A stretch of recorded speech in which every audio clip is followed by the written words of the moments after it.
ನಾನು ಹೋಗಕ್ಕಾಗಿರಲಿಲ್ಲ. Krishna ಬೈರೇಗೌಡರನ್ನು ಕಳಿಸ್ಕೊಟ್ಟಿದ್ದೆ. Pre budget discussion ಕರೆದಿದ್ರು ಮುಖ್ಯಮಂತ್ರಿಗಳನ್ನು ಕರೆದಿದ್ರು. ನಾನು ಹೋಗೋಕ್ಕಾಗಲಿಲ್ಲ. ಕೃಷ್ಣ ಬೈರೇಗೌಡರು ನನ್ನ ಪರವಾಗಿ ಅಟೆಂಡ್ ಮಾಡಿದ್ದರು. ಆ ಪೂರ್ವಭಾವಿ ಬಜೆಟ್ ಡಿಸ್ಕಷನ್ನಲ್ಲಿ ನಾವು ಕೆಲವು ಮನವಿಗಳನ್ನು ಮಾಡಿದ್ದೆವು. ನಮಗೆ 15ನೇ ಹಣಕಾಸು ಆಯೋಗದಲ್ಲಿ 5,495 ಕೋಟಿ ಕೊಡಬೇಕು ಅಂತ ಹೇಳಿತ್ತು. ಸ್ಪೆಷಲ್ ಗ್ರ್ಯಾಂಟ್ಸ್ ಕೊಡಬೇಕು ಅಂತ ಶಿಫಾರಸು ಮಾಡಿದ್ರು. ನಮ್ಮದೇ ರಾಜ್ಯ ಒಂದೇ ರಾಜ್ಯಕ್ಕೆ ಮಾಡಿರಲಿಲ್ಲ, ಇನ್ನೂ 2 ರಾಜ್ಯಗಳಿಗೆ ಮಾಡಿದ್ದು. ಒಟ್ಟು 3 ರಾಜ್ಯಗಳಿಗೆ, ತೆಲಂಗಾಣ ಮತ್ತು ಮಿಜೋರಾಂ, ಕರ್ನಾಟಕ, ಈ 3 ರಾಜ್ಯಗಳಿಗೆ ಮಾಡಿತ್ತು. ನಿರ್ಮಲಾ ಸೀತಾರಾಮನ್ ಅವರು ಕರ್ನಾಟಕದಿಂದ ರಾಜ್ಯಸಭೆಗೆ ಹೋಗಿರೋರು, ಕರ್ನಾಟಕದಿಂದ ರಾಜ್ಯಸಭೆಗೆ ಆಯ್ಕೆಯಾಗಿರೋರು.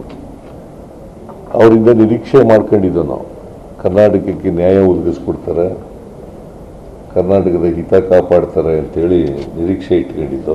ಆದರೆ ಕರ್ನಾಟಕಕ್ಕೆ ಬಹಳ ನಿರಾಸೆ ಮಾಡಿದ್ದಾರೆ. ಕರ್ನಾಟಕದ ಜನರಿಗೆ ದೊಡ್ಡ ಅನ್ಯಾಯ ಮಾಡಿದ್ದಾರೆ.